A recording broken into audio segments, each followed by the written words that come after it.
Hola, ¿qué tal? Qué gusto que estés por aquí nuevamente. El día de hoy vamos a revisar el concepto de los Incoterms y vamos a ver la parte de la actualización de los mismos en el año 2020 y vale esa relación que tiene con el concepto de cadena de suministro. Entonces, ¿qué pasa cuando agregamos una frontera internacional entre el productor o el fabricante y el comprador? Pues lo que tenemos es una operación de comercio internacional, donde tenemos un país de origen, es decir, un exportador, y un país de destino, es decir, un importador. Entonces, para regular toda esta parte del comercio internacional, se creó la Cámara Internacional del Comercio. Entonces, esta cámara busca ayudar y facilitar la comunicación entre los actores de comercio internacional a través de diferentes términos de venta internacional a lo que se le denomina como Incoterm. En 1936 tenemos una primera publicación, tenemos actualizaciones aproximadamente cada 10 años y la última actualización fue en 2020. Algunos de los puntos importantes es que continúan siendo 11 Incoterms, desaparece el término DAT, aparece el término DPU, se hace un enfoque sobre el Incoterm FSA, se le dan un poco de más condiciones para que el comercio internacional busque ese Incoterm, y el Incoterm CIF y CIP, ambos hubo cambios en el seguro. Como decíamos, los Incoterms buscan facilitar la comunicación entre compradores y vendedores internacionales, definiendo ciertos lineamientos sobre sus responsabilidades, costos y riesgos. Estos no dictaminan las condiciones de pago, sin embargo, sí son una buena antesala para que tanto compradores y vendedores se queden de acuerdo en cuáles son las condiciones de pago. Por ejemplo, puede ser que la condición, cuando se termine la entrega del producto, se determine un anticipo previo y una liquidación al terminar la entrega, ¿no? Entonces, sí son un buen lineamiento. Los, los Incoterms se dividen en 4 principales grupos y van, digamos, incrementando las responsabilidades del exportador o del fabricante desde la E hasta la D, en donde el X-Works o XW es la entrega del fabricante en el lugar convenido por él mismo. Vamos a ver 3 ejemplos que he yo manejado en la práctica: el Xworks, el FCA y el FOB. Estos son algunos de los más representativos y vamos a aterrizarlos al final en una gráfica donde vamos a ver cuál es la, cuál es la transmisión de riesgos, de costos y de responsabilidades. Entonces empezamos por el Xworks. La responsabilidad del exportador termina con la entrega de la mercancía en el lugar designado por él, y como vemos, la mayoría de las obligaciones vienen cargadas por la parte del importador. El exportador simplemente lo que tiene que hacer es entregar la mercancía, obviamente en condiciones de exportación, y el importador lo que tiene que hacer es el pago de la mercancía, todo lo que tiene que ver con los trámites de exportación, transporte en país de origen, los gastos en origen, el transporte internacional, los gastos del destino y obviamente la parte de impuestos y aranceles en destino.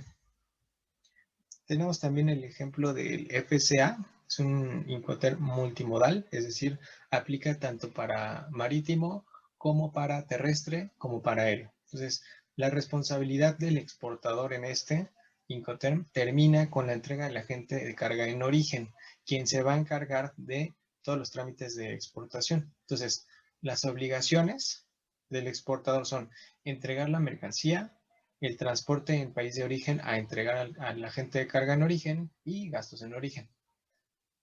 Y por la parte del importador está el pago de la mercancía, todo lo que tiene que ver con la exportación, el transporte internacional, los gastos en destino y nuevamente los impuestos y aranceles en destino. Por último, vamos a ver el FOB, que es exclusivamente del medio marítimo, y la responsabilidad del exportador termina con la carga de la mercancía en el buque.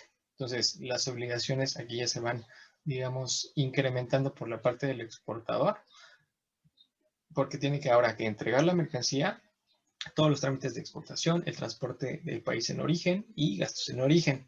Y el importador ahora lo que tiene que hacer es igualmente el pago de la mercancía, pero ahora ya se limita a el transporte internacional, los gastos en destino y los impuestos y aranceles en destino. Por último, vamos a ver una gráfica que me gustó mucho para ejemplificar las tres condiciones que busca hacer más simple la comunicación en los Incoterms, que son los costos de venta, que están en anaranjado, los costos absorbidos por el comprador, que están en azul, y la transferencia de riesgos, que es el punto negro con el símbolo de admiración. Entonces, del lado superior, en la parte superior, tenemos los diferentes puntos en los que se puede hacer la entrega del mismo y tenemos las obligaciones tanto del comprador y del vendedor. Por ejemplo, en el export, que es lo que estábamos comentando, que lo que se tiene que hacer es el exportador va a entregar en su fábrica y a partir de ahí el importador tiene que hacerse cargo de todo. Entonces, algunas de las recomendaciones finales que tendría que hacer es que si están haciendo compra-venta de mercancía o piensan hacerlo por primera vez, tiene que ser la parte de hacer un pago vostro, ya que normalmente las transferencias internacionales tienen que atravesar un ente internacional que valida que ese, digamos, intercambio de monedas es de manera legal. Obviamente investigar al proveedor y a la parte de seleccionar el Incoterm, hay que tener bien claro que podemos elegir un Incoterm. Me voy a regresar tantito a la gráfica anterior. Podemos elegir un Incoterm, por ejemplo, es el DDP, donde prácticamente todo está pagado. Sin embargo, las obligaciones del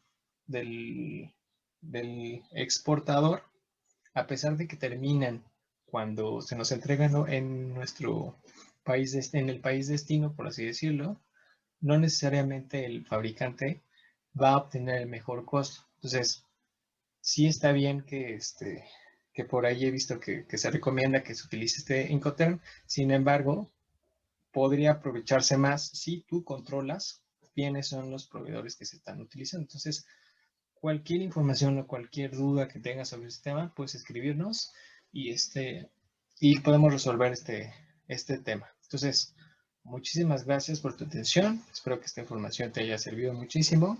El video va a seguir aquí y puedes pausar en la parte que tú necesites verla nuevamente para tomar la información. Muchas gracias.